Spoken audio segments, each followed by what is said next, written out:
Sobat Severian, kembali lagi bersama saya Yasinta Bangul. Di sini kita akan membahas tentang lembaga-lembaga sosial. Kira-kira apa saja yang terdapat dalam lembaga-lembaga sosial tersebut? Sekarang kita akan membahas sama-sama tentang lembaga sosial. Nah, jadi teman-teman, istilah lembaga sosial merupakan terjemahan dari istilah bahasa Inggris, social institution, yang merujuk pada dua pengertian, yakni sistem nilai dan norma-norma sosial, serta bentuk atau organ sosial. Quencaraningrat lebih mengutamakan sistem nilai dan norma sehingga menerjemahkan social institution sebagai peranata sosial. Sementara itu, Selo Sumarjan dan Selamin Soemardi menerjemahkan social institution sebagai lembaga kemasyarakatan. Di sini dapat disimpulkan bahwa lembaga sosial itu berkaitan dengan hal-hal berikut. Yang pertama, seperangkat norma yang saling berkaitan, bergantung, dan memengaruhi. Yang kedua, seperangkat norma yang dapat dibentuk, diubah, dan dipertahankan sesuai dengan kebutuhan hidup. Yang ketiga, seperangkat norma yang mengatur hubungan antar warga masyarakat agar dapat berjalan dengan tertib dan teratur. Kemudian, proses pertumbuhan lembaga sosial. Proses sejumlah norma menjadi lembaga sosial disebut pelembagaan atau institusionalisasi. Proses tersebut memakan waktu yang lama dan juga melalui internalisasi atau penyerapan dalam kebiasaan masyarakat. Nah, kemudian secara garis besarnya teman-teman, lembaga sosial dapat diklasifikasikan ke dalam dua cara. Yang pertama, secara tidak terencana, artinya lembaga sosial tersebut lahir secara bertahap atau berangsur-angsur dalam praktik kehidupan masyarakat. Yang kedua, secara terencana, artinya teman-teman, lembaga sosial muncul melalui suatu perencanaan yang matang oleh seseorang atau sekelompok orang yang memiliki kekuasaan dan wewenang. Kemudian, fungsi lembaga sosial. 1. Fungsi manifest atau nyata.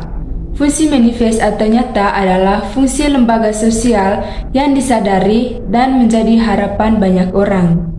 Kemudian yang kedua, fungsi laten. Fungsi laten adalah fungsi lembaga sosial yang tidak disadari dan bukan menjadi tujuan utama banyak orang. Dengan kata lain, fungsi laten adalah fungsi yang tidak tampak di permukaan dan tidak diharapkan masyarakat, tetapi ada. Kemudian selanjutnya, karakteristik lembaga sosial.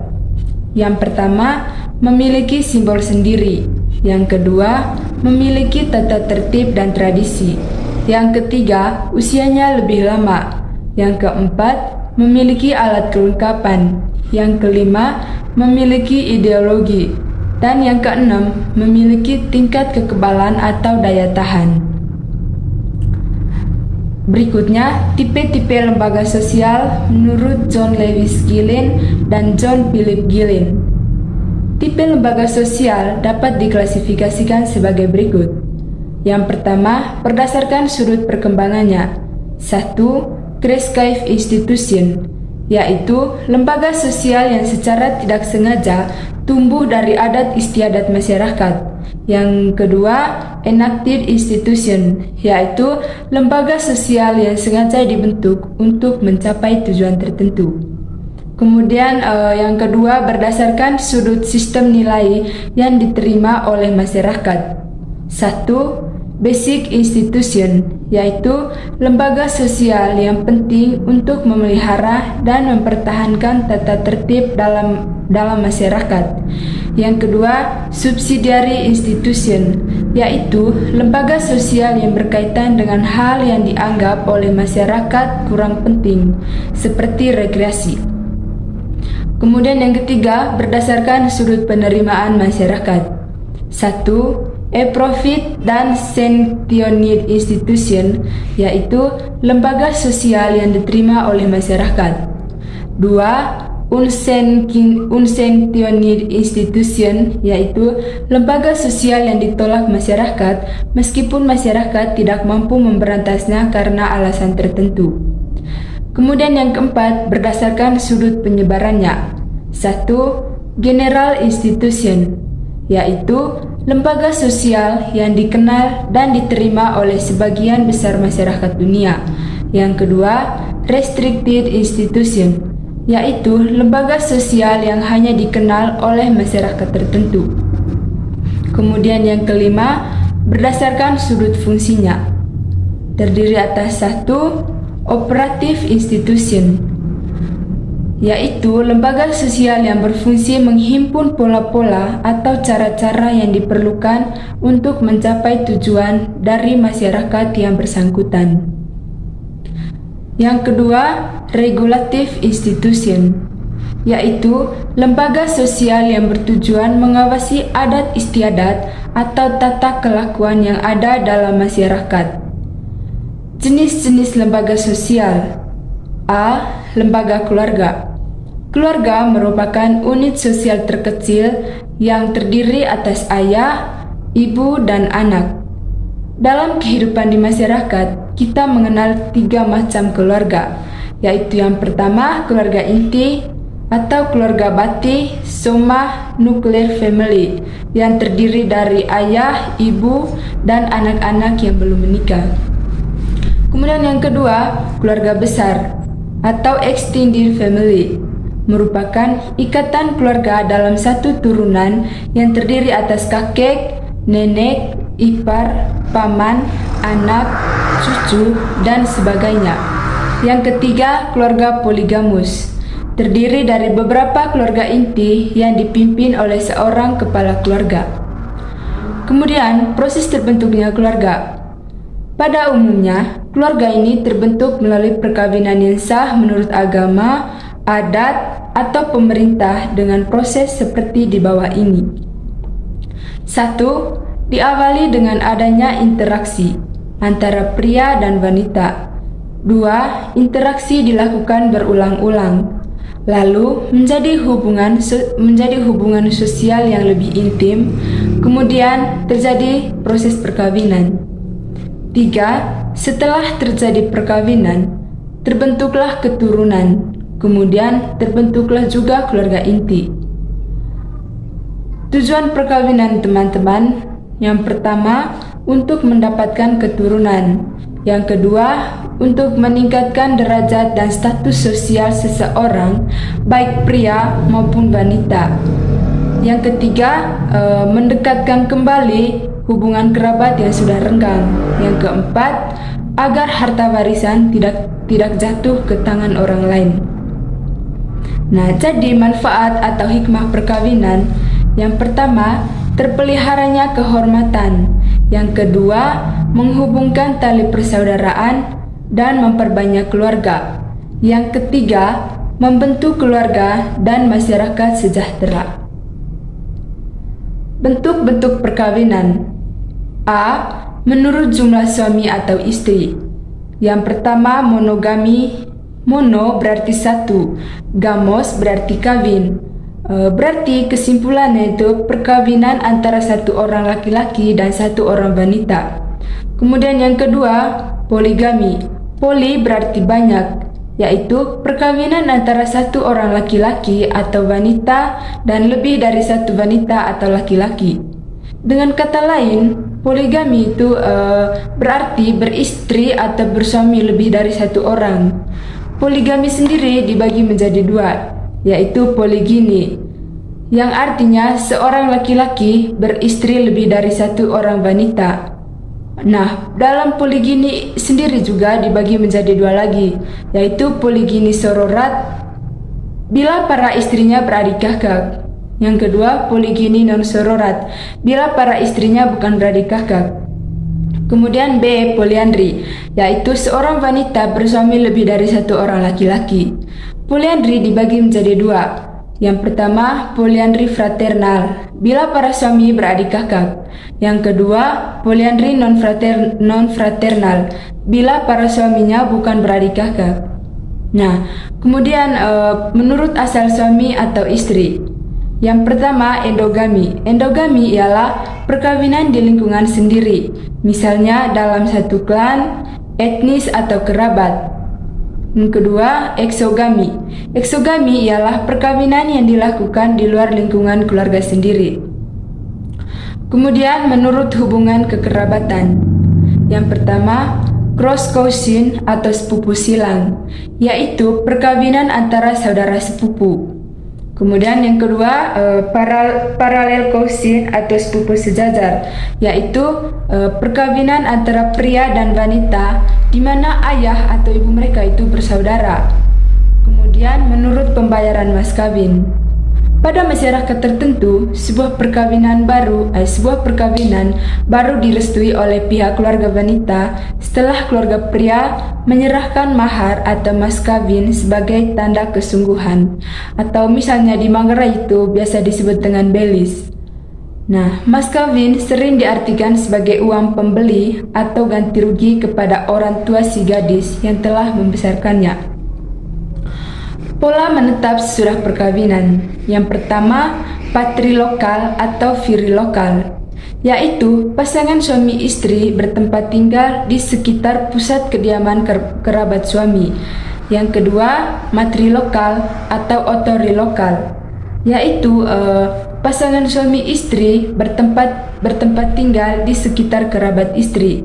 Yang ketiga, bilokal, yaitu pasangan suami istri menetap secara bergantian antara kerabat istri dan kerabat suami. Yang keempat, neolokal, yaitu pasangan suami istri bertempat tinggal di tempat yang baru.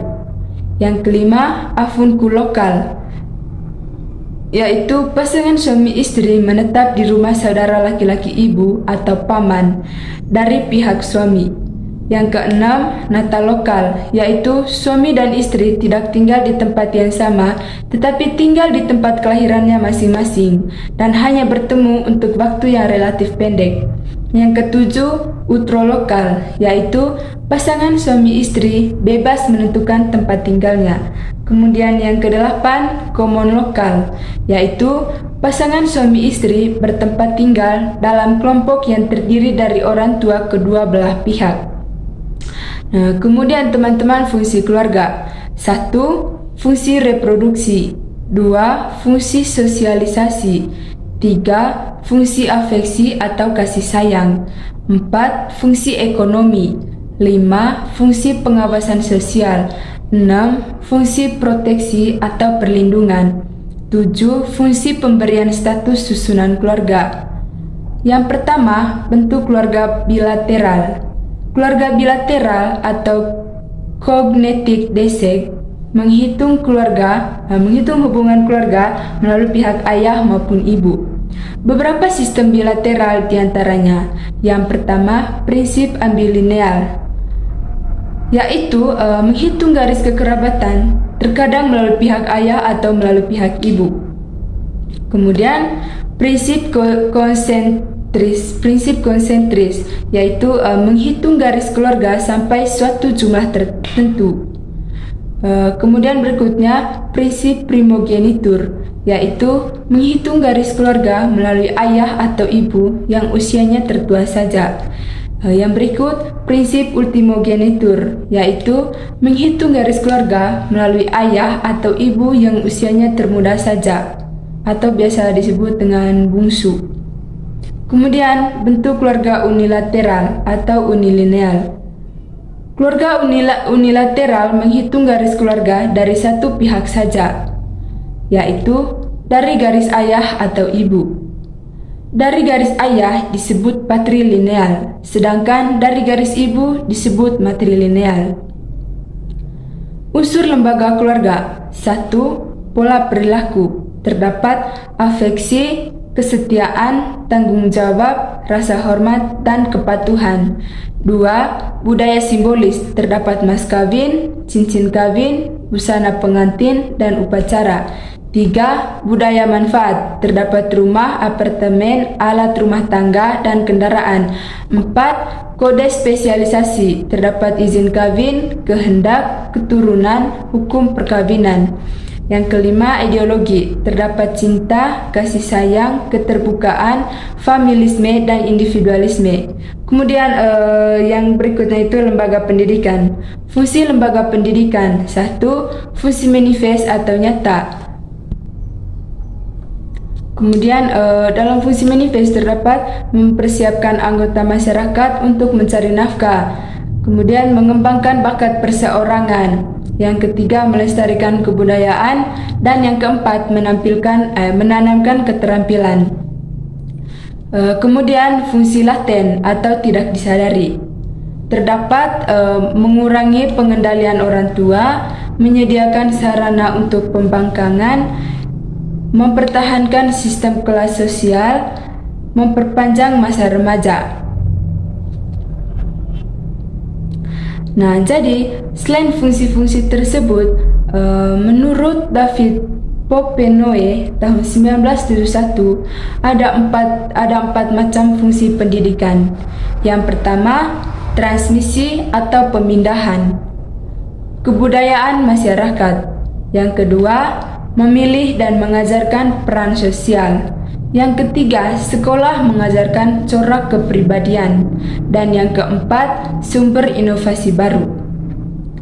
Unsur-unsur lembaga pendidikan. Yang pertama, pola perilaku. Terdapat cinta pengetahuan, kehadiran, meneliti, dan semangat belajar.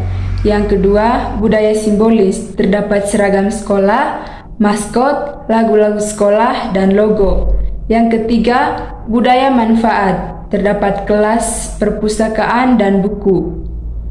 Yang keempat, kode spesialisasi, akreditasi, tata tertib, kurikulum, dan tingkatan atau strata. Yang kelima, ideologi. Terdapat keberhasilan akademis, pendidikan progresif, inovatif, dan klasikisme. Kemudian, lembaga politik. Keseluruhan tata nilai dan norma yang berkaitan dengan kekuasaan dan wewenang yang ada dalam masyarakat dinamakan lembaga politik. Lembaga politik berkaitan dengan masalah-masalah bentuk negara, bentuk pemerintahan, dan bentuk kekuasaan serta sistemnya. Yang pertama, bentuk negara. Negara kesatuan memiliki ciri-ciri, antara lain hanya ada satu pemerintahan, satu parlemen, satu lembaga peradilan, dan satu konstitusi. Negara federasi atau serikat memiliki ciri-ciri, antara lain terdapat negara di dalam negara atau sering disebut negara bagian. Kemudian bentuk pemerintahan. Republik adalah bentuk pemerintahan yang dipimpin seorang presiden. Monarki adalah bentuk pemerintahan yang dipimpin oleh seorang raja atau ratu. Kekaisaran adalah bentuk pemerintahan dengan kepala negara seorang kaisar. Yang ketiga, bentuk kekuasaan. Kekuasaan dapat diperoleh melalui cara-cara berikut. Yang pertama, kekuasaan karismatik yang dimiliki oleh orang yang berkarisma atau disegani orang lain. Yang kedua, tradisi atau keturunan. 3. Pemberian secara formal atau legal rasional. Hilangnya pola ketaatan terhadap kekuasaan dapat terjadi karena alasan-alasan berikut. Yang pertama, A. Masyarakat menyadari bahwa mereka yang berkuasa hanyalah manusia biasa. Kemudian, masyarakat menganggap mereka tidak diikutkan dalam setiap pengambilan keputusan. Kemudian, cara yang dapat dipakai untuk mengatasi krisis kewibawaan adalah sebagai berikut. Yang pertama, mengubah prinsip sentralisasi kekuasaan ke prinsip desentralisasi.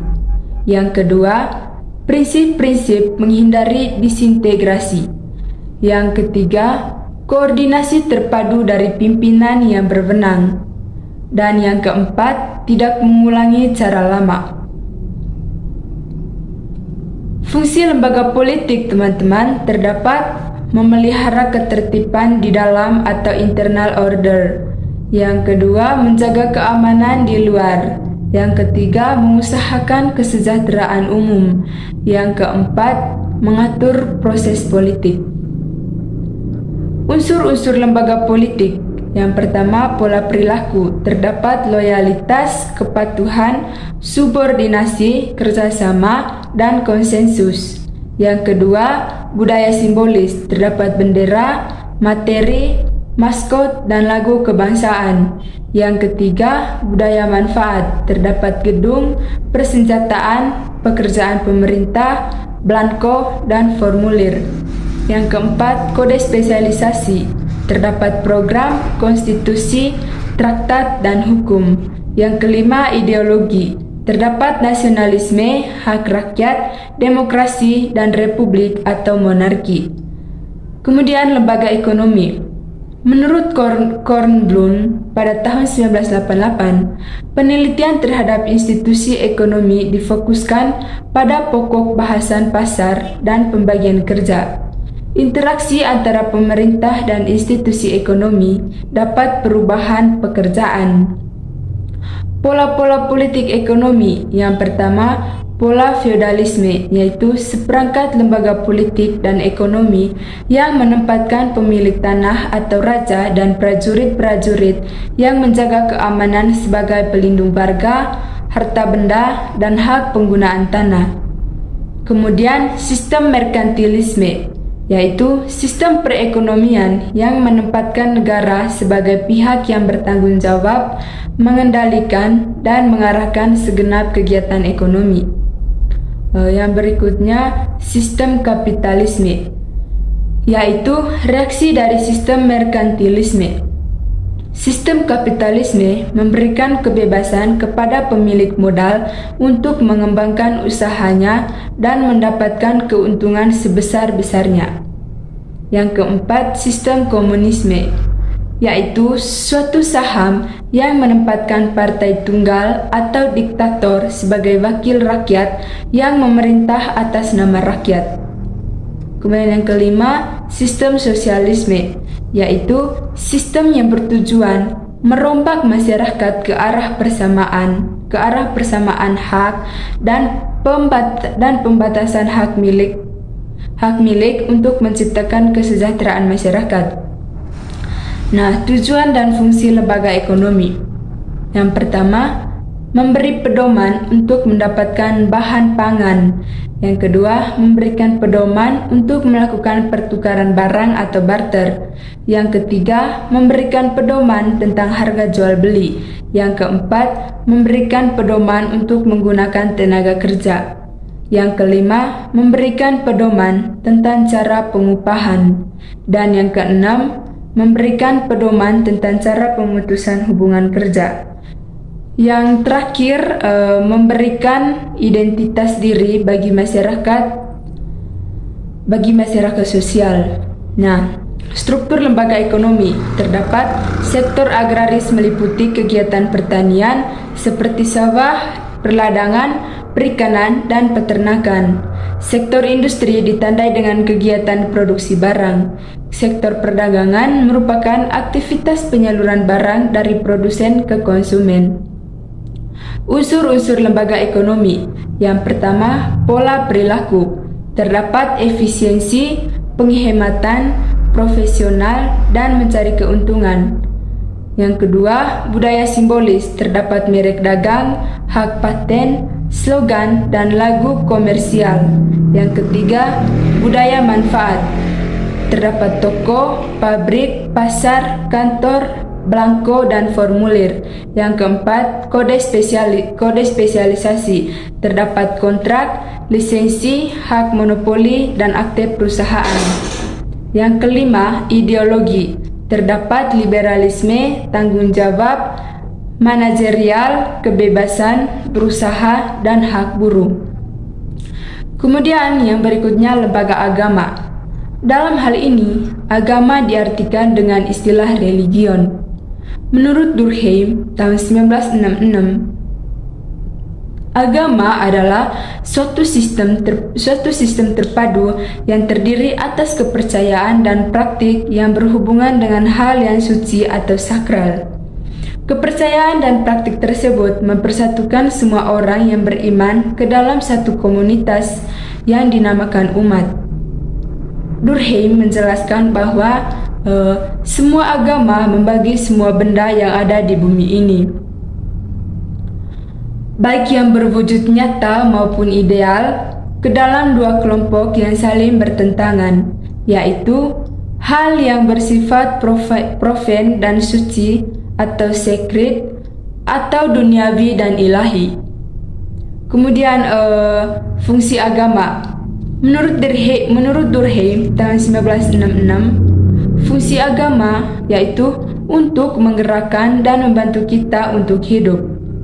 Dari segi makro, agama dapat menjalankan fungsi positif karena memenuhi keperluan masyarakat untuk secara berkala menegakkan dan memperkuat perasaan dan ide kolektif yang menjadi ciri dan inti persatuan dan persamaan umat. Secara rinci, agama berfungsi yang pertama sebagai sumber pedoman hidup bagi individu maupun kelompok. Yang kedua, mengatur tata cara hubungan antar manusia dan manusia dengan Tuhan. Yang ketiga, merupakan tuntutan tentang prinsip benar atau salah untuk menghindari perilaku menyimpang. Yang keempat, pedoman untuk mengungkapkan rasa kebersamaan yang mewajibkan seseorang untuk selalu berbuat baik terhadap sesama dan lingkungan hidupnya.